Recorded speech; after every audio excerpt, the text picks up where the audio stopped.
No, no, no, locker room's just started. Locker room is just started. No, no, he's not wrong. No, no, he's not wrong, because I go sleep really early. So I'm going to stream for about 35, 40 minutes, and then I'm going to call it a night, because I'm going to be up early. I got some very interesting calls early in the morning, if you feel my drift. Alright, let's get some learning, guys. Questions, bring them. There's no stupid question. We're here to learn.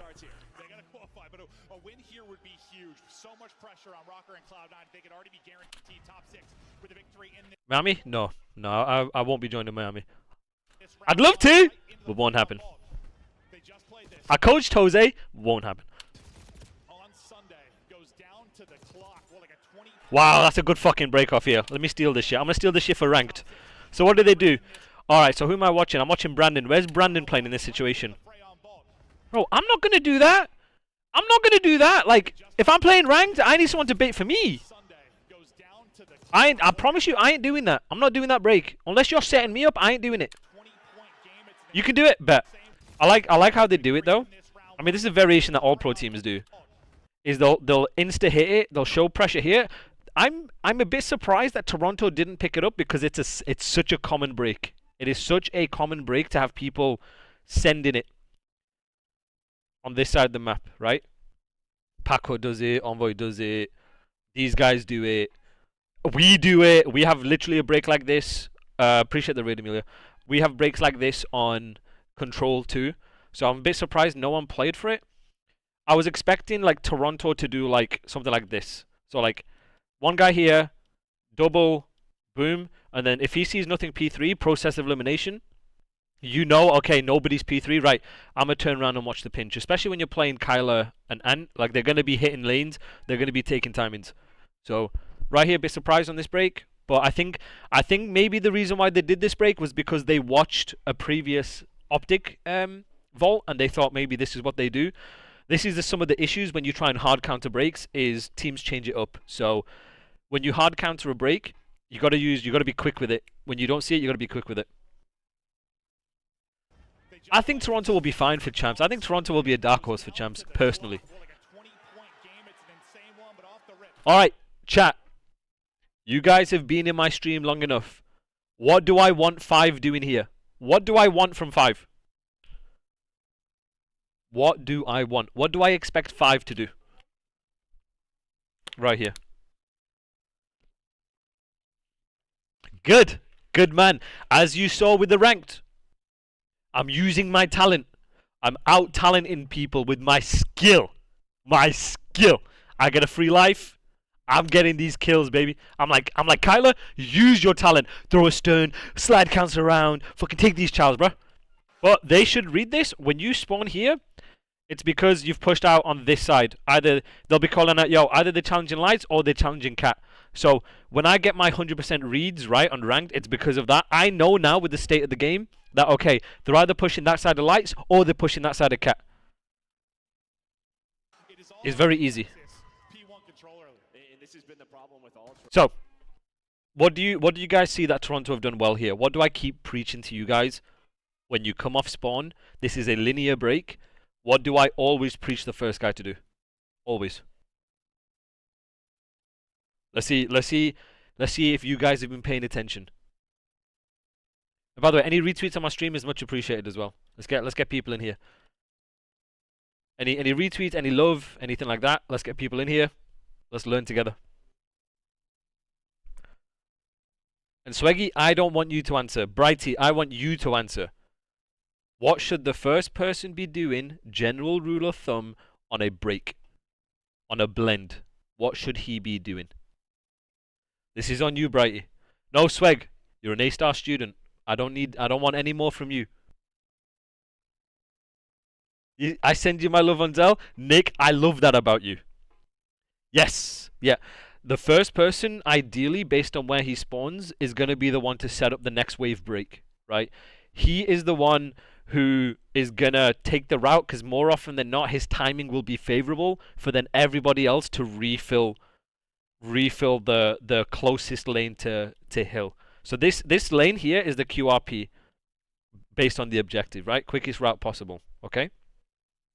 The first guy off spawn, based on where he's spawning, will tell you where their pressure is the weakest. You spawn in a particular place, use that spawn. Use the spawn that you're given. They spawn here, which tells you the pressure is on this side of the map, so the first guy has that favorable, I say a favorable timing to get out. This is then the flow. First guy takes a route, second guy can potentially help him, second guy can go here, third guy can go here, last guy is going to be watching the pinch. That is their flow. Right, they've had some maps that have slipped at this stage. 0-2 on Vault Hardpoint throughout this stage. It's been a good one for them throughout the year. So right here, again, if Kyler pushes out, he has a free life. What does that chat? What does that free life do? Want to watch my stream? I wanna put this on YouTube, so I'm gonna be doing a map, and then at least I have content for YouTube. So chat, what is the purpose of a free life? When you are in Kyler's position, and we've established he should be taking Charles, what does that do? What does the taking Charles aspect do? Get info, get people weak. Yes. What do you see, chat? That is an improvement point here. What would you recommend, based on what I've been teaching, they should be doing here? It's an easy one. Imagine here, chat, if Kyler's taking Charles, yes, 3 is trying to play for it, 1 is trying to play for it. Yes, Kyler, activate faster. Because when Kyler's activating, it's fine. Take that risk. You might die. Slide cancel. Take that Charles. You have a stun. Use your stun because you know exactly where they're spawning. Use that stun to give you specific info because the stun tells you how many people are there. And then Charles off the stun. If he slide cancels round while Ant is making the play, and Brandon... Brandon's not blocking here. So if they push out, they'll spawn in P2. But it's easy for Brandon when the kills are being made to come back and hard block. Okay? You only need to hard block is if you have 2 of your teammates pushing out, getting aggressive past the 50-yard line, and you're making kills. No kills have been made. Keep Brandon in the play. Then once kills have been made, depending on who's died or who's made kills first, you block or not. If Kyler dies first, he's just going to spawn close. He's just going to spawn close, refill where the info's coming from. If Kyler gets the first kill, Brandon can back off, and he can hard block P2 gun ammo despawns, right? With Kyler activating at the same time as Ant, he's dead. He might trade. He's going to spawn up. They know where 2 of them are, and then they'll play positions where the game can then come to them. The importance of your free life. And teams very rarely expect the free life because how fast it is. And even if you use your free life, if you're coming off spawn, you still have to iron and clear him rather than giving him the entire space to set up a champ. Okay? Same thing with you guys in ranked. You get a free life, you're the first guy, just no hezzy go. So right here, 2 would be dead, 1 would be dead, and then obviously Brandon's gone back to block because they made the first kill, and then now he can refill. This is flow. He can refill, Ant's going to spawn in, Bob's your uncle. Based on where 4 is. Boom. He spawns P2. That's because of 4. No, I know. I mean, before what went down with like Beans and the Beast, I know they made a run to top 3, but they were one of our favorites going into major, if not like the favorite. But very, very good break from Toronto right here. Good. Take your time on a blend. When you get a full wipe, take your time on the blend, but you need to make sure the flow, based on who's taking what, is correct. If the first guy is taking this route and then the second guy is taking this route, it's not trusting the flow. You're not trusting the conveyor belt. And then he loses the timing to then pinch. It's unfavorable because then now they're in positions to reposition. 14 seconds. Right, guys, 14 seconds. What do we want to do in 14 seconds? Swaggy, what do we want to do when there's 14 seconds left? Back up. But what is the term called? What do we call it? Well, playing ahead. This is called playing ahead, right? Yeah, you can say rotate in this situation, but for me, I like to play ahead. The way for me in my game plan, when you're rotating on P2, is you want to control this side of the map. Because you can block here, you can block here, or like you can play around here, and you can spawn them here for them to take routes. This is how we layer, because then even if they go to the back, you're going to spawn here. So I like their flow. I think the first guy should be playing the left, second guy cat, third guy here watching reading the pressure, and then the last guy can shift across. And then based on the rotation, based on the info that you're getting in the moment, based on your flow, you can play hybrid spots to play your guarantees, then you shift across and you help each other. Here we go. Is it possible to check yours? Yes, I'm down, Ahmed. I'm just gonna do this one quick, okay? Like, I want him to play here to control this area, control this. So if 6 had taken the first route to control this, he can hop and he can deny any timings from 2, right? Play to control this. You want to play to control this or play to control this if you don't have a timing. The timing aspect is important because as pro COD players, you know, using anticipation, what map control you can get. I would rather have Ant risking, pushing out the left, playing for here or here to deny this, while then they can refill cat, refill mid like this, because they know where the pressure is coming from based on where they're spawning P2, right? They know because of this guy. Yes, correct. So what we call this is a hybrid spot. A hybrid spot, chat, is a position you will play in either a setup or in your flow where you can help in either direction based on where the information and the pressure is coming from. So these are you will have hybrid spots on every hill. Here's a hybrid spot. Here's a hybrid spot. You know, here's a hybrid spot. Here's a hybrid spot because you can help in either direction, right? We say power positions, you can use them interchangeably. I like to say hybrid spot because hybrid spots are positions where you can help in either location, in either side. So yeah, control this side. Let them, if they want to take space, it's fine. And if they get to the back, when P2 pops, you'll spawn here, and you can hold it from the front. This is a form of what we call layering.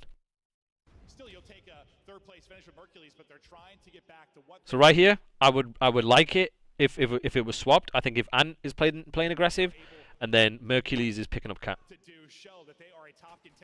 Because even the micro differences with your timings matters in hardpoint. You see that? Because then 7, if Ant was already here, he would have denied pool, cat. It's all about trusting the flow. So if Ant was trusting the flow there, regardless of the weapon you have in the situation, that rotation is smoother.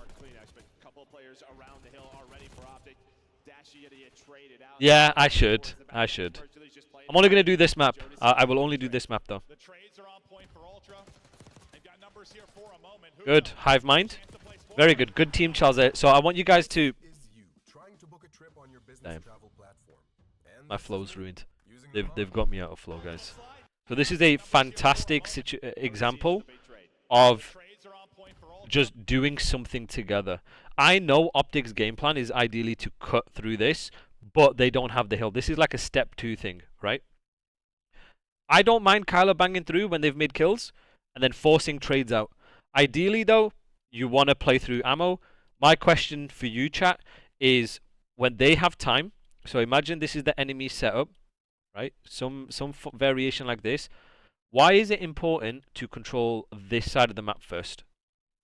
To fill that side of the map first. Why is it important? This is a question for you guys, chat.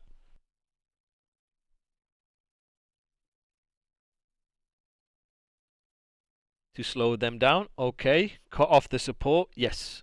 Yeah. So essentially what you do, this is a form of playing ahead. On some of these hills that you want to break, sometimes it's more important, especially with hills that are towards like the end of the map, you're playing to deny the reinforcements first, giving you the ability to pinch time and spawn them deep. This is how we're efficient with our kills. In our breaks, I want you guys to think of this as breaks. You want to break a hill in 4 kills. If you are playing super efficient COD, you will break the hill in 4 kills. Right? Yes, we're isolating the guy in time.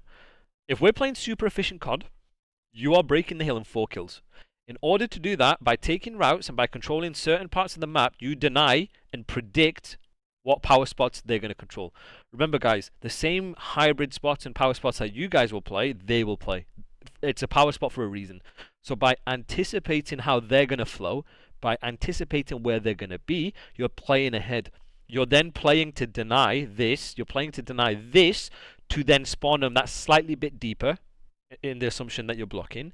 This then has an effect from the following wave because now it takes a bit longer for them to go through. And then you're isolating the time here. And then now you're layering because based on where you are, you can either spawn here or spawn here to then refill. So when you think of hardpoint, you think of kill efficiency and you think of playing ahead. This is fine too. I think this is good too. And I think this is good because you're doing something together. Ultimately, when you're doing something together and you're doing it fast, it's better than not doing anything together and doing it slow. Speed is king, especially in the CDL. Don't give teams time to think. And this is a form of adapting. Now, what I would like to see personally is 7 and 6 taking these routes. I don't mind them taking the same Charles together, but you can take the same Charles from here as well.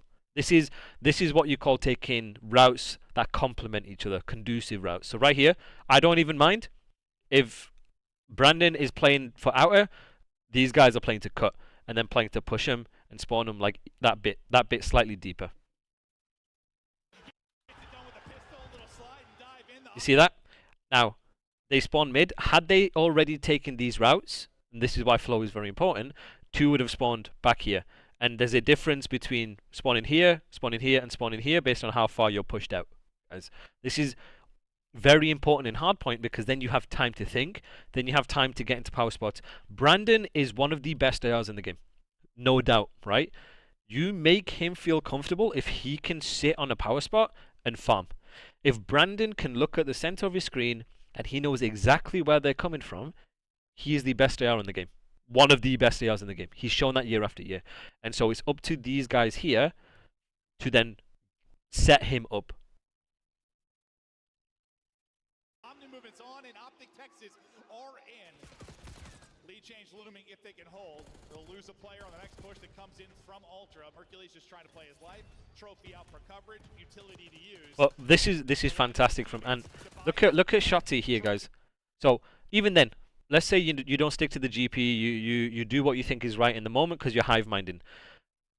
Guys, they're in a 4v3, right? They've just made a kill.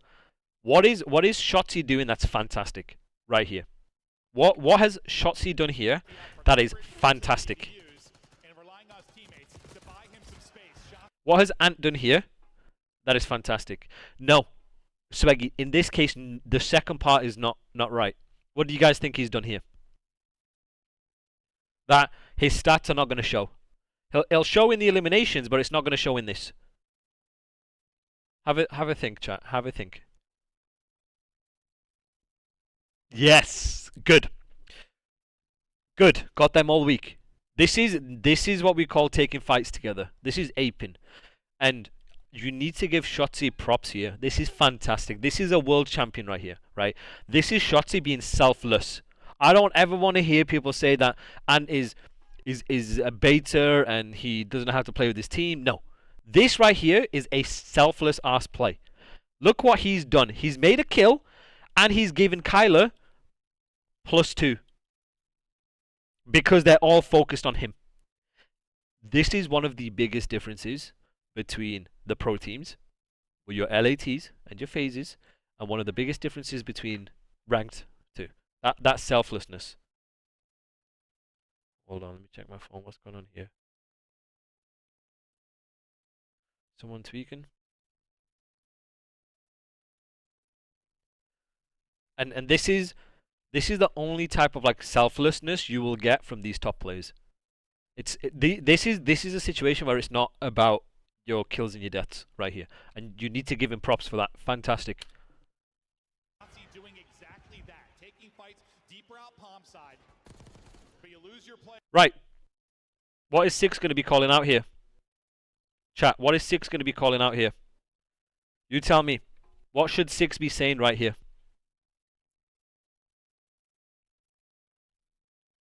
Based on where he's spawning.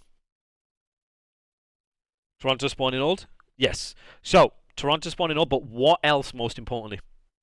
What else? Why do you spawn here? Remember, it's a map progression spawn system. So what is the map progression telling you? Ranked people, this is mainly for ranked as well. What is that spawn telling you? 3 is blocking. Yes. So when you watch me on ranked, you guys are mind blown that I can read like so many people out without even having the info, right?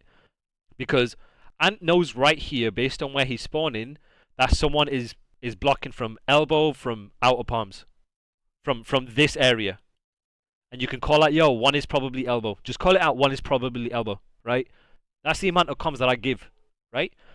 This is the same thing in ranked. Your spawn is giving you information, telling you exactly where they're going to be, right? And this is something he's going to call out. So now you know exactly where 2 people are, and potentially 1 is. At least 1. Inside of the point, so it's where you see the play clock starting to tick, but a spawn out now for Optic. Yeah, and this is what they want. There's only 15 seconds left, so they're going to take these free P3 and P4 spawns all day. You have to find Beans, though. He's starting to lurk. Nice, good info. And is doing everything right now. Oh, his scoreboard doesn't show that, though. On our next 2 hills. In a great spot, but can they hold? I mean, this is a long P3 for you. Great spot, but same here. They hold. I mean, this is a long P3. Based on where you're spawning, you have different spawns, right? They can is just good to call out, hey, I've spawned slightly deeper. Someone could be pushed out lights or vault. Just that info of telling you. For you have to be focused on multiple things. You don't want Ultra to just, put up 50 seconds on the Alright, 7 and 5 spawn out. Yo, someone's got through. Simple as that.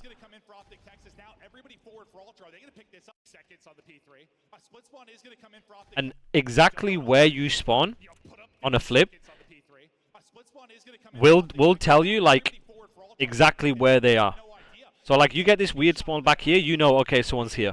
You get like a P2 spawn, boom, you know someone's gone. Like you just see it here. So right here, you know someone. You get this spawn, you can be like, yo, potentially someone's spawning P2. It's just about that info. Yo, someone's potentially got parallels, or someone's like here, around here. And then you read it in the moment. Yo, potentially someone's got parallels because someone's faded if they're repinching that. It's just about giving that info and having that conversation. Yo, if he's here, he's here. If he's not, he's not. Right?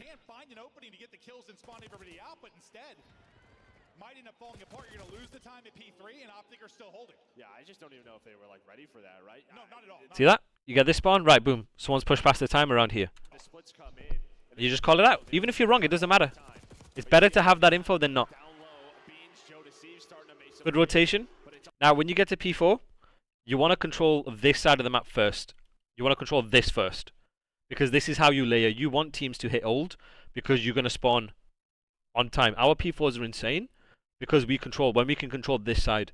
And then when you control this side, you can spawn in mid and you funnel them. You want to funnel them. You can play these spots. It's a very static hill. This is one of the hills where you can control the same power spots. But the priority of the routes that you hold will be based upon where they're spawning. So you got to make sure you're on top of your shit based on where you're spawning them. And playing that info. All the ARs are out. Well, this is what we were talking about if you are Optic, setting up this P4. The split spawn breaks up the P3, and now can you get a great hold at the P4? Hoop wins a massive one-on-one to get out in 9 and 5. Remember, he dropped. Now 8 has spawned out. He's gonna say, "Yo, someone's got through," right? And then he can say, "Right, he's gonna spawn to my right because I spawned P2 for a reason." He'll be super soaking inside. He's got the help there, and still cutting it out through mid will be Dashy. And he's got a chance to disrupt this. We'll see how it influences spawns for now. There's a one-on-one going to be at the hard point, though. It's going to be on Hoop to clutch up again if he's able to do it. Very good. Now they know exactly where they're spawning. Now you know exactly where they're spawning. You know the timings. You funnel them, and you can take the same fights together. Able to win another big one as he gets out for 3 straight. And I like this, right? And you just keep taking fights together. I mean, we see that Look at that. often, but especially Team with shot. him, right? I feel like that'll just naturally slow him down. Allow the game to come to him. That's why he's sitting at 11 and 5. Well, we saw the spawn out of How I play ranked, don't play like that. Don't keep sending childs. Let the game come to you because then that's how you soak and win. It's boring, but that's how you win at the highest level. Boring is best. In life, boring is best. Alright, now Hive Mind, do something here together. Just ape something. There's too many lanes for Toronto to watch. And then bang. How you doing, Zavi? Alright, let's see how they break it. This is now what I call a linear situation. It's a clean wipe. You know Toronto are going to be set up. How are they going to break? They'll probably do the same thing every time. Alright, 8's going to call, yo, they've probably pushed out lights to the right or cat. Yeah, and it's going to check it. Oh!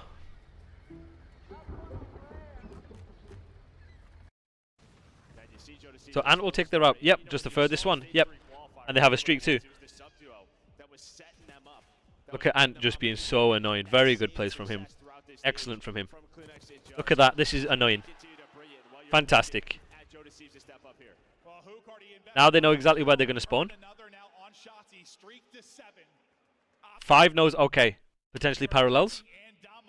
Because he's going to spawn there for a reason, right? So let's think of it in their mind. They've just made 3 kills. Boom, okay. We've made 3 kills. But I still spawned out, which means, okay, there's a good chance we've accidentally spawned one parallel to us. You spawned there for a reason. And 7 picks it up. Fantastic work.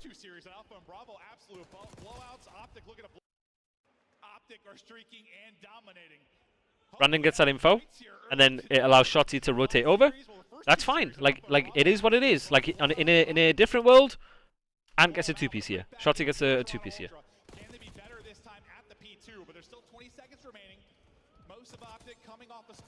Nice. Alright, 14. Now they're going to start playing ahead. Look at 6, taking routes. That's fine. He spawned 2 out at least, and 8's going to read this. Taking risk. Taking risk when you play ahead.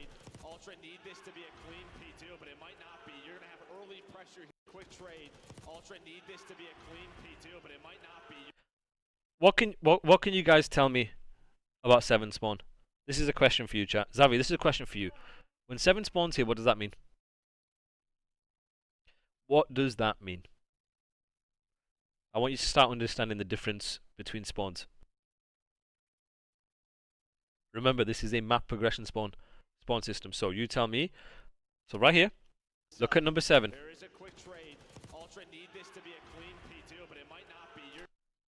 Yes, Swaggy, correct. It means Ultra don't have any map progression towards the point, like push past the point. This is why the routes that you take and your flow is so important to be efficient in the way you're playing, right? And you need to recognize, right, no one's pushed out, they're going to spawn the closest, safest spawn possible. Look at 7. Look how great 7 is playing here. Alright, what did 7 do good here, guys? I want you guys to tell me what 7 did well here. Let's watch this. Here we go. Big moment into P2. Shotzi looking to open things up. Maybe it's a dead slide. Might be a little bit awkward. What did 7 do absolutely fantastic here? And I don't want Swaggy to answer. I want Spez. Yes. Yep. But why is that fantastic? But why is what he's doing fantastic? Why does he not just ape time here? So explain to me here, why is 7 doing what he did fantastic and the right play compared to him banging time? Yes, good. So 7 does a fantastic job. This is what we call adapting. You have a mini-map for a reason. God gave you eyes for a reason, right? Ant is saying they're blocking the back. 7 knows, right, they're going to be elbow. Him collapsing on time is not him playing ahead, because he's just going to get shot by the guys reinforcing time, right, for their flow. So he's playing, this is what we call playing ahead, chat. He is playing ahead to give and set his teammates up to ape time. Sure, you sacrifice 5-6 seconds, but the fact that he understood, based on where they're spawning, they can help time from here. Therefore, he's going to play to try and cut that off to give his teammates the ability to help time. Right? What's good, Jay? What else is fantastic about what 7 has done from a spawn perspective, chat? Jay, you answer this. What is fantastic from 7, from what 7 has done from a spawn perspective? No, I said Jay to answer. Jay. Yes, good. There is a difference, even if it's a 4 second difference. It all at the highest level. At the highest level, it matters where you spawn him deep, and it matters at the highest level when you're forcing trades. Compared to him spawning here, being in the trades versus here, versus then potentially here, right? All matters when it comes to trading and being efficient. This is how you think ahead and be efficient. Now, this is what we call adapting. All the best players in the game, Mercules, Shotzi, they know how to adapt with the information they get in to set their team up for success.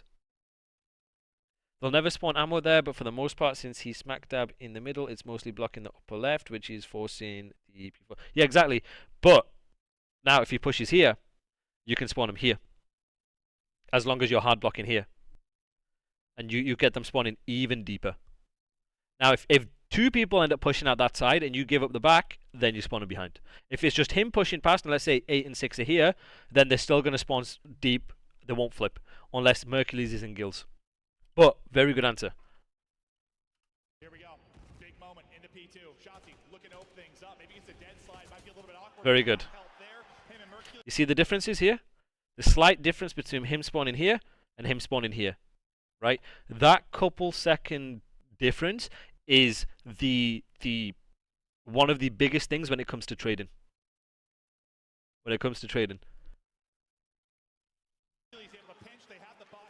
And when you play a fast team, it matters.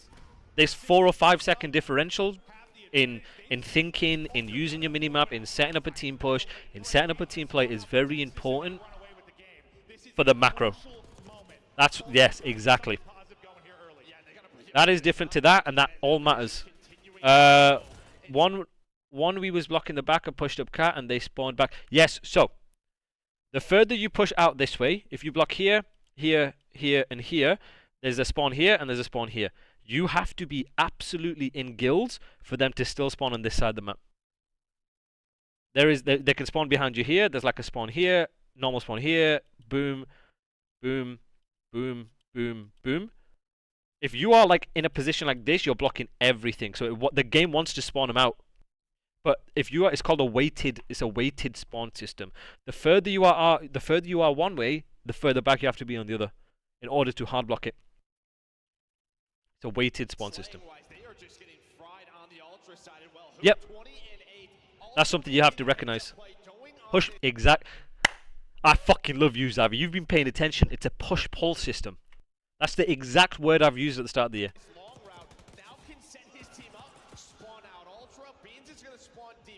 So still in play, but the rest of Ultra already out of this. We're wondering if who could replicate his online performance. He's doing just that. Put up 41, already on 21, up 50 is Optic Texas, and dominating. They're in control of the P3, and they're trying. Okay, let's see how Optic break this P3. Now, from a game plan perspective, guys, what is the first thing you want to fill? What is the first thing you want to control for this P3? Swaggy, you can answer. Coach is listening to you. You have the floor. Give me an answer. What is the first thing you want to control to break this P3? The first fill.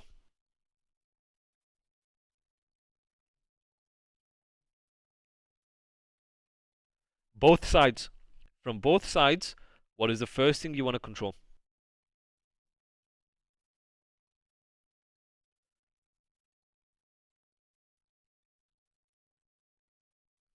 From a game plan, flow perspective, yes, good. You want to control P1 first. Now, give me an expansion. Why is it important on both sides to control P1 first? Because then, what do you want to refill after? What do you want to fill after that? Why is that important? And I want you to keep it short, and I want you to give me a core point.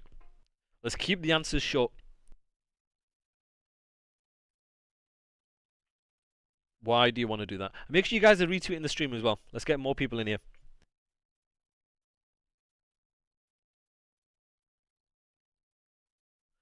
Yes, good. This is how we can control the game, right? If you have P1 control, it limits where they can soak the time from. When you have mid and you kill the guy in time, you can soak. And you can take Charles together. So if we're coming from this side, So the sides are slightly different. On the bad side of P3, I think, which is of the good side for soaking time, you can control B Street while holding mid. This is how we control the game, and we keep them spawning. We keep them spawning here, and we soak. This is how you soak, because then teams have to bang you and take routes, and they are forced to give you kills to then flip, right? So you flip on your own terms. The best teams in the game for the first 30 seconds will keep a team on a side and control the power spots in order to help each other soak time and take the fights together. So right here, you play for mid first. 6 can play time. 8's going to play B Street. 7, if 7 wanted, he could also play time, and they can double the street. And then 5 is playing. 5 is something like this, right? Because then they can flip on their own terms, based on where 8 is, right? What you'll see, Boston, I will give Boston super props. Boston are one of the best P3 teams on Vault. Is they will hard stack the street. They'll play for mid first, right? On their flow. Based on how the kills are going, they'll play to soak mid. 1 second. They'll play to soak mid from here. Control P1, so they'll let you take routes, but they'll take the fights on the streets. So they'll take the fights him, and they'll take the fights here. So Boston are very, very, very good at doing this. And then the reason why... So, guys, let me ask you another question. If there's 50 seconds, and this is the setup you have, you know they're spawning here, right? Why is this important? Why? What is a benefit of them holding the hill and soaking the hill like this? Someone give me a couple benefits of doing this. And I want you to think from a playing perspective, okay?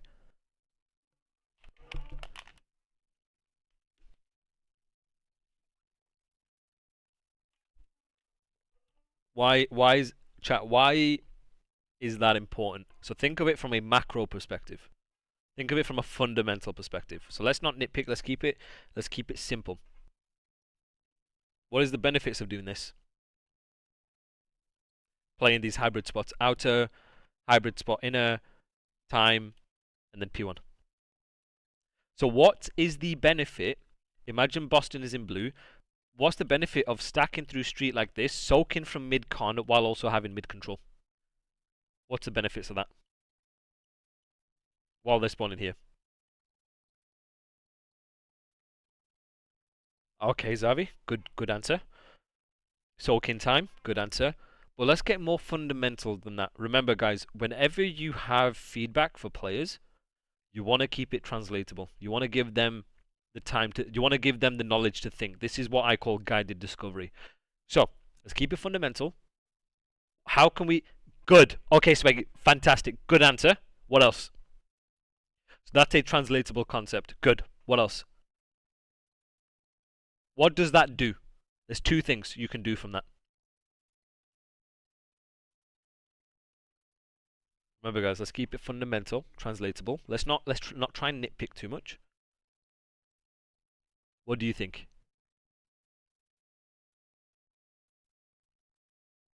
So Zavi, that's a good answer. I like that. Get numbers to do what? Negate a P4 hold. Fantastic. Get numbers. Yep, good. That's one. But even more simpler than that. You force a child on rotation, you have multiple angles. Yes, Jay. Fantastic. Fantastic answer.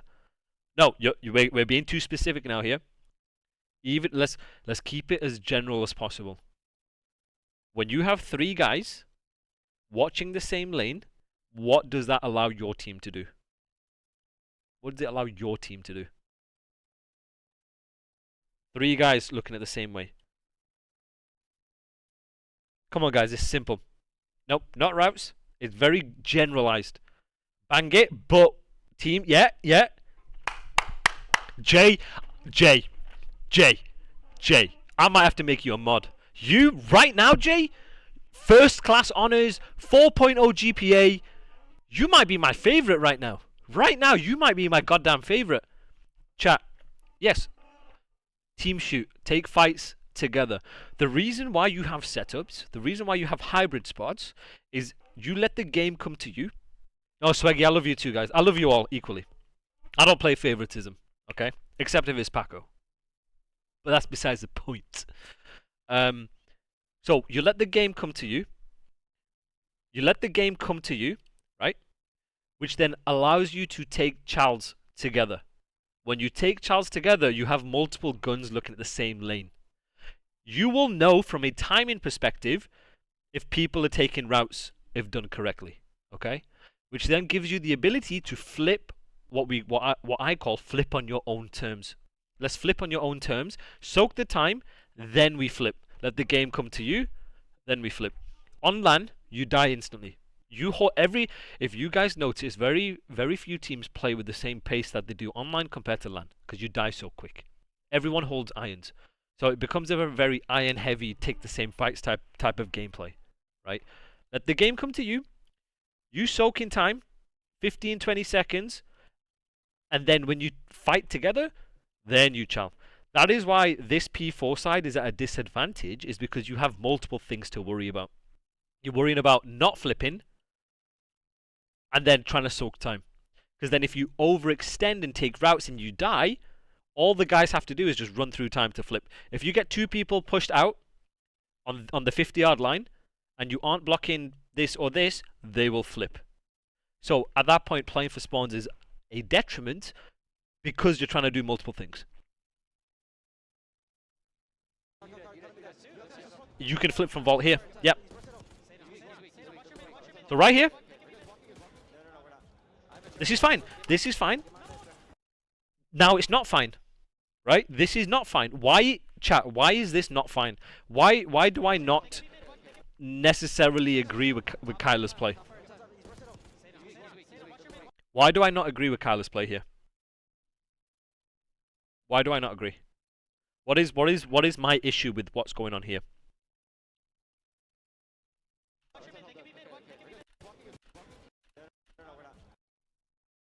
He forced the chow. He forced the chow. What does then happen when you force a chow? When you're not forcing it together. When you're half in, half out. This is not hive mind. Yes, good. So, right here, in my opinion, Kyler is not hive-minded. Kyler's feeling himself. He's using his talent. Fine, use your talent. I do believe, though, this is one of the situations where you either all do it or you soak. Especially with the time on the clock, right? Right here, Kyler could literally, instead of dropping down vault, he does this. 6, refill inner. 8 is top gun, banging together.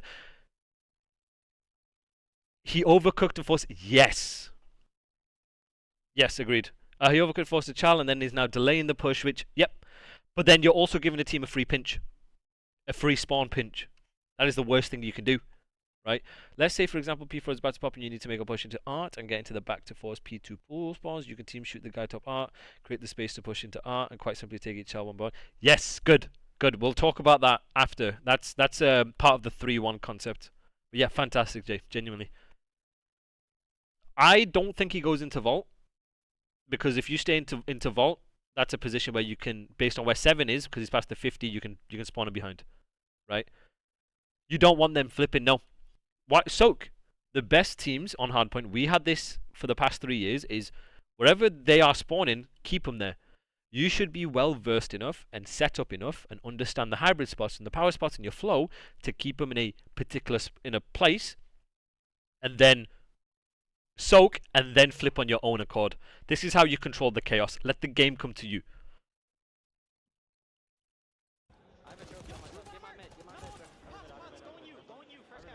And this is now, look at this. So 5 should call this out. So 5 should know, yes, I've spawned P2. That means someone is pushed past this way. In that case, it's impossible for someone pushed past B street, so they spawned out. That's a parallel. That's the distinction of when someone's pushed versus when they get a spawn, right? Which then fucks over Brandon, right? This is how you then don't set up Brandon because of that play. Brandon, and I'm going to say this again, chat. Brandon is one of the best ARs in the game. The best, right? So keep the game controlled based on where you're spawning. So all Brandon has to do is look forward. You aren't gunning him. He is one of the best ARs in Call of Duty history. Make him comfortable. Make him look at one thing. And that's it. That was this play that Kyler did was one of LAG's biggest issue at the start of the year, and we kept on repeating it, repeating it, repeating it. When you're going rogue and you're this mindset is how the game was played last year. This bumping mindset. It's very difficult to have this bumping mindset when you're not all on the same page, and you're causing splits. That was our biggest problem at the start of the year, was causing splits, which then made Caesar and Preston feel uncomfortable, right? When you have some of the best ARs in the game, Caesar top 5 AR, Dashy top 5 AR, play to their strengths, let them iron up, and keep the game controlled. Then use your talent to flip and cause whatever you want to do. That's a fantastic play, the wave after. Now they've gone from potentially securing 30 seconds to shit, we're going to spawn out, potentially. If he doesn't block. Well, he needs to block. Well, so right here, 4 should be backing off. 4 recognizes shit. You spawned out? Oh, fuck. Right. I'm going to get back to statue. Because 3 is in a position where he can block P2 and gun spawn. So, you get to statue, you hard block. Then they'll spawn somewhere there.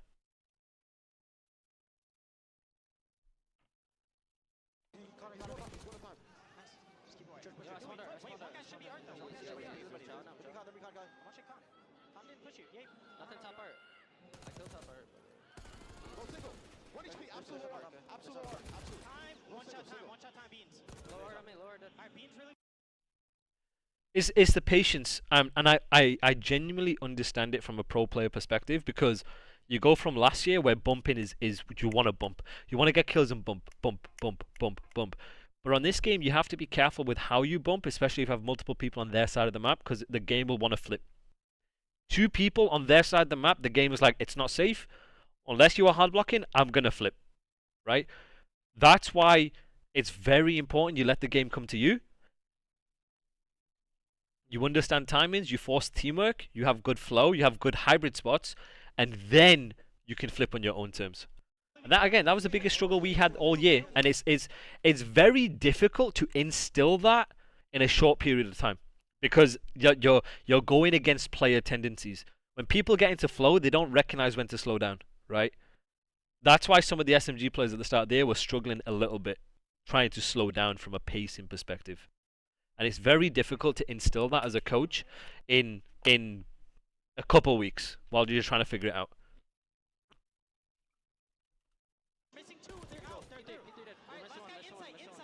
Exactly. That's why Toronto and LAT were one of the best hardpoint teams all year, because of that ability to do so. Of when to iron versus when not to iron. It's just hive mind about doing things together. Luna's van? Luna's van?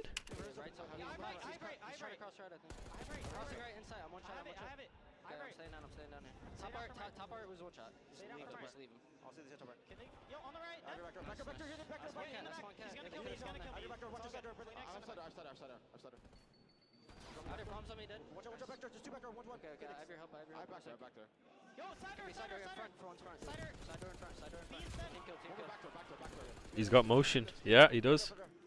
I fucking love Noah. But what Kyler did by overchallenging and forcing the split, and the rocker player in ammo. Oh, this is Toronto. Just completely compromises the play and puts you in a big hole. Yes, yes, yes, yes. I think it's also a one of the biggest, most important comms you want to have is counter blocking. No, you're good, Jay. Counter blocking is a very important comm. As soon as you spawn out, there's certain spawn outs that you get that will block multiple spawn points, right? Naturally. When Jamie spawned out and he recognized and understood, right, I'm blocking gun and P2, they're gonna spawn in. If Toby backed off to statue, so statue is a hard block spot. The game doesn't want to spawn on top of people, right? So this is a spot that blocks here, here, and like here, right? If Toby had the timing to do it, if he had the timing, if he played statue instantly and he played to block, Jamie would have wrapped out of gun and got them spawning like here. Or worst case, like here, right? Based on where he was. So, especially in communication, your spawn needs to tell you where they are, and you need to use that information to say, hey, you need to counter block. Counter blocking is very important. Because then what you can do is you can then In Jamie's position, you can then play a line. It's either or. It's you either play for mid control or you play a line through time. Let them have mid, but you understand the routes they can take, and you soak from the time, and you have everything, and then you can shift across and get them spawning gun or get them spawning like back here as necessary. Just this is adapting. This is adapting in the moment, guys.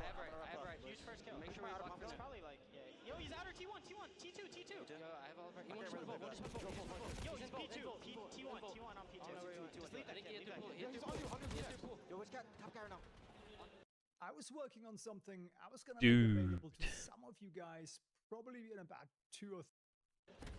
Comms are on point. It's another solid P4 for Optic Texas.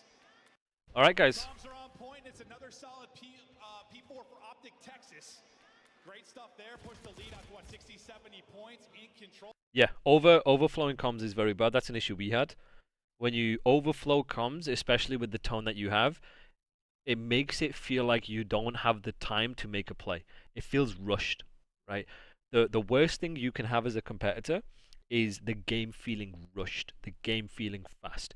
If you have prepared enough and you are confident in your team and you're not overthinking, you're not trying too hard, the game is going to feel slow. You want the game to feel slow because that's how you get in flow, right? Chase red dots, do what you got to do. That's how you get in flow. When you overflow comms, it gets you out of flow because everything feels like a must-need one-shot chal. You have to chal. You have to do this. You have to do that. And you then don't recognize the amount of time you actually have. That's one of the biggest issues we had entire year was overflowing comms. But some teams are just better that way because it gets them thinking. For me, if I don't spam comms, I don't think. Right? And you have to have a balance of learning to talk your thought process out to get you in flow, and then also like when it's a detriment. Right in your gameplay, you're going to just lose to this team because the talent didn't shine on through. That's exactly what is happening here. 100%. They have to be absolutely on point in the fundamentals. You are not wrong there. And you think about a P2, a map 2 dealership that's going to be upcoming, which is 1 in 5 for Ultra. This is a very important map for Ultra. Joe letting the game come to him. I would child that any day of the week, I promise you. I wish Joe childed me like that with the way I'm shooting. You feel me? Some solid P2 time. If you get a nice hold here, if you can get 30, 40 seconds, limit what Optic's able to do, you're right back in the fight. You can make a late run. And, well, that's kind of been the recipe for Ultra or Optic wins on this particular map. Yeah, much better setup here early. You still have the street, though, I believe, on Shotzi. So probably going to have a missile trying to land on your face. And, yeah, laptop was out. I'm still waiting for that, Chal. Let's see the Hellstorm. So, what do you guys... So, I'm going to bring up something. Based on this wave, based on the fact that they need to break, based on the fact that they have front progression, what do you think number 7 should be doing and why?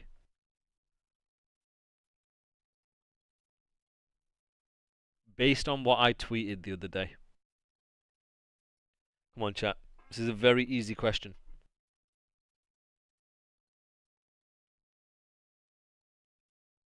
Yes. I would say towards ammo or through mid. Why? Why? Jay, why? Explain it from a macro perspective and make sure you keep it translatable. Let's keep it simple. Why? Why is that important?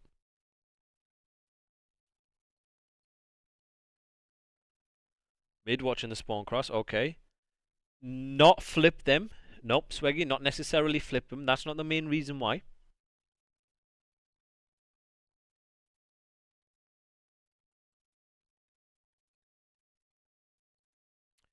Trap them. Okay, that's a good answer. You suffocate them. Yes. But takes pressure off the front by going left. Yes. Now, let's keep it even more simpler than that macro. If you want to go back to my Twitter, it is one of the first videos I tweeted this week. And then I want you to then expand from that. So what is the core point here? Okay. Okay, Jay, that's a step 2 answer. But what is the step 1 answer? Let's keep it simple for the ranked people in the chat who may not know. What is this concept? What do I call this concept in a break? What is the famous formula?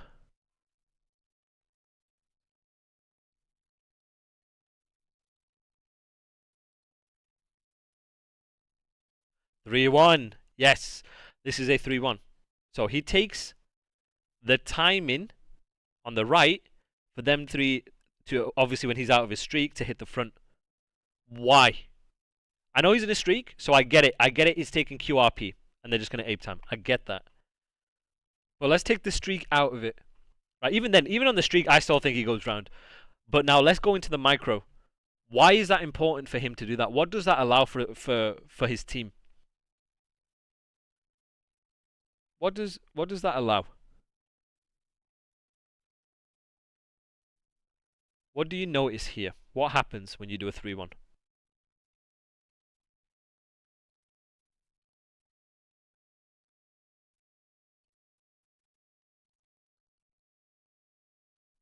And I don't even think he plays all the way here. I think he goes through like this.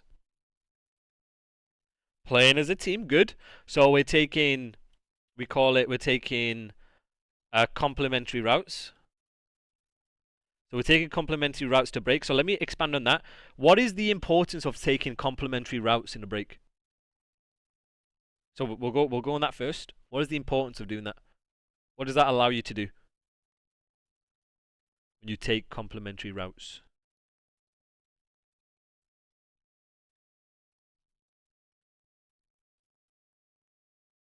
Come on, guys, let's get thinking. Let's put the brain on. Let's think of it like a chessboard. What does a complementary route allow you to do? Disperse pressure, good, yeah, but that's not the main reason. Break easier by doing what? By doing what? Again, let's keep it simple. We're overthinking it here. Keep it general. How does it ensure we break easier if we're taking complementary routes? And this right here is a complementary route. So what does that allow you to do with 8 and 5? What do I keep on preaching, guys? Ain't a trick question. What do I keep on preaching? You guys are on the right path, though. Team Charles, yes. Same fights.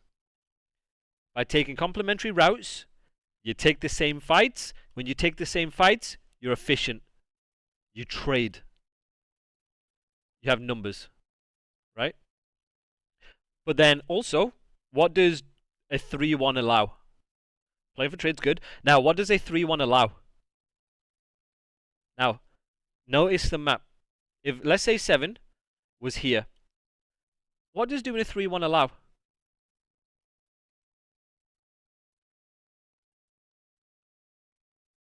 Yep, numbers are good. What is a purpose of a 3-1 in a break, especially?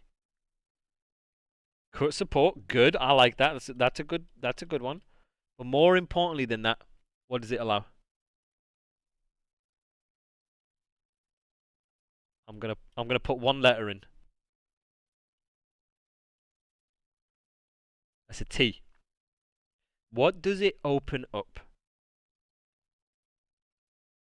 No. TI.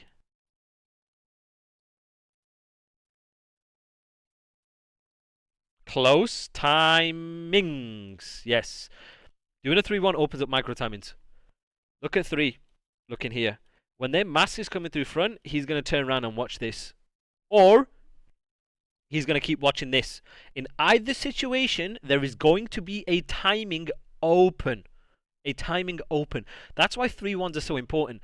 7 can play here, catch 3 shifting to where the pressure is, play to trade, and keep them spawning here the entire time. Right? 3-1s are fantastic because it opens up your micro timings. Correct. It's either you open the timing for the 1, or you take your mass and trade out and open the timing up for the 3. It's a win-win situation. So right here, if 7 was here with the streak, 3 is dead, 4 spawning here, 1 is traded, Bob's your uncle, and they've got a streak in the air. Right? Bing, bang, bosh. as they say where I'm from. Here we go. Everybody have to dodge the Hellstorm. He's going to connect with one. You get some trades in the feed. Mercury's the first player forward, and who with the shots again with the AR. And that's all Optic wanted to do. Make this as messy as possible. Yeah, just stop that comeback, that crazy run from happening for Ultra. I'm not sure, Jay. The streak leads to the hold. Hook is still piecing. He's on 31 in 21. Magnificent. Alright, stream. I'm going to wrap this up real quick, though, because it's past my bedtime. I should be in bed right now. I've got to be up early. No, I'm gonna leave it at this map. I will do it tomorrow, though. I promise you. I'm gonna do Ahmed's map tomorrow, and I'll do your map tomorrow, Jay. I'll do it early. Yeah, you're going to be 20 points away. What are you going to do here if you are Ultra? You have to try to get this P3 time, try to flip spawns. It's possible, but it's just so difficult to do, especially with Shotzi and top art. So hard to do. It was the Hook show for most of it, but Shotzi behind his 7 or 8 spree. He's in on the action too, about to push through that 30 kill mark. 15 needed for the win. We're out here from Dashy. Look at Brandon. Get him in a power spot, bro. You get this guy in a power spot, taking Charles like no one's gonna gun him. Any seconds they get here at P3. This is incredible. You've got spawns for next. You're making sure Ultra can't get in. A triple from Insight. Wow. Alright, guys. Based on what we discussed earlier, what are Toronto doing well here? And now, his spawn will tell you something as well. So 2 questions. What is his spawn telling you? And also, what are Toronto doing well based on an earlier P3 we had spoken about? Let's see if you guys were paying attention. Chat, let's see if you're paying attention. Team Charles, good. What else? Yeah, good. Fantastic. Well done. Very good. Very good, both yous. Very, very good. Yep. They're doing the Boston. Pressure on the street, take the Charles, flip on their own accord while they soak in time. Very good, guys. Can't get in. A triple from Insight. Could it possibly be the difference? But they've got to get the time and get the flip. Optic just giving them nothing. Yeah, giving them Alright. What does number 1 spawn tell you? Tell me, guys, what does number 1 spawn tell you? Why was it different to gun? Very good, Jay. Very good. Now, what is the difference between 1 and 3? 1 spawn here and then 3 spawn prior to that. Let's see if you guys have been paying attention. Fantastic. This is what we call a no map progression spawn. When the team isn't pushed past the 50 yard, you'll get the closest, safest spawn possible. There is some forward pressure now. That's going to be Kleenex. AR out. Keep it inside on the hill. Right, guys. This is another situation I was talking about. What did I mention earlier about P3 when you spawn out here? What is number 8 doing? It's not particularly a primary spawn, it's a no map progression spawn. But right here, guys, what should number 8 be doing? Saying.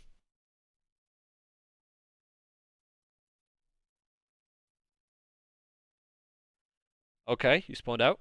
Okay. In our cheeks, good. So what should they be doing? What I have a term. This is what we call cock blocking, right? Because there's particular areas in the map that will block these 3 spawns. So this guy's cock blocking, right? So first of all, he should be doing this. Second of all, someone should be getting towards statue, towards the back here, and saying, make sure you counter block. I'm cock blocking. There are certain areas on the map that will hard block every single spawn point on that particular side of the map. I call it cock blocking. When you are cock blocking, you have to tell your teammates, make sure you counter block. Make sure you hard block. I'm cock blocking, right? Right here, Brandon spawns out, bet, boom. Keep that P2 spawn open, right? Because he moves forward, it's going to block this. It's not going to give you any chance to spawn in any of these spawn points. 6, then go back, play to cock block and pick up the right, however he wants to do it. Keep it inside on There you go. 6 is here. They aren't spawning back here. They're going to spawn from P2. the hill. He's going to make a play. Wow, he actually 6 or 7 is correct. Very good job, Jay. So he's going to influence this. Cock blocking, guys. Make sure you are cock blocking. You still have Shotzi You see that? playing, so he's going to influence this. This could get a little messy. As soon as we get out of the cock block spot, then we're counter blocking. Like I said, there are particular spots in the map where if you are, it will cock block. Once you leave the cock block sites, as long as you are basically on this side of the map, you're going to block. You still have Shotzi playing safety, but a chance here for Ultra. This is your chance. 9 seconds needed for So he is dangerous. Oh, P4's up anyway, doesn't matter. He's the guy missing. He gets 1 kill, and now they're trying to isolate him. Shotzi doing what he does best, just trying to finesse, buy time for his teammates to get back in. And Hook's gonna get around as well. Yeah, Hook's gonna get a kill on Beats. Very good. Plays his life, finds one, continues to finesse around every second. Very good, guys. Very good. And well, Shotzi gonna secure map 1 for Optic. What if I told you the wealthiest 1% are using investment strategies they don't want you to know about? I'm interested. Strategies that could turn a few $100s I'm interested. into ownership of properties Okay. for tens of thousands. Is that The it? American Dream Rally in Dallas on June 18th. Guys, I will be there. Speakers will reveal That's how me. to Right there, that's me. acquire I'm real speaking. estate That's fuck. I want a piece of that. 1% below market value Okay. without dealing with tenants or renovation. Wayne Gray, a former school teacher. I'm done. His name's Wayne. So yeah. Make sure you guys are following the stream. I will do some more tomorrow. We'll go through some more maps and then we're gonna play some ranked. Okay? No, this was the second time. This was winners round 1. Right? Appreciate you, Soundwave. You're a fucking beast, Soundwave. I fucking love you. And yeah, we can go through it. I will do the locker room first tomorrow. Ahmed, I will do the locker room first tomorrow. I promise you. Maze, I love you, and I love you, Gentlemates fans. Love you so much. I will see you guys tomorrow afternoon. And Ahmed, I'm going to do your VOD first, and then Jay, I'm going to do your VOD second. Okay? So make sure you guys are there. I'm going to be up early, and we'll go from there. Appreciate you guys. Appreciate you tuning in. Appreciate the love. Means a lot to me, guys. Means a lot to me, genuinely. So let's keep it going. Get your friends in here. Let's have a good time. Any coaching you guys want in the chat. Yeah. I should be coaching some of these cats. Now, I love that from you. But 2 things. Always remain humble. Show humility. You're always a student of the game. Right? There's always things you're going to learn. So keep learning and keep questioning and keep changing and keep going for the gap. Okay? And number 2, it's, as I've learned this year, it's one thing knowing the knowledge, it's another thing teaching it and implementing it and applying it. That has been, to be honest with you, one of the biggest difficulties I've had this year is actually getting the guys to consistently implement it when it matters. That is the biggest challenge as a coach. You can have all the answers in the world. You can know everything in the world. If you can't teach efficiently, and I struggle with that all year, and I need to learn how to do it properly. That's why I've got all these fucking books that I'm studying. Then it's all pointless. And hopefully you guys see the way I do. I like to coach. I like to use a lot of guided discovery. That's one of my philosophies as a coach. I like to keep things simple, keep things macro. I hate when you try and nitpick and try and overly coach.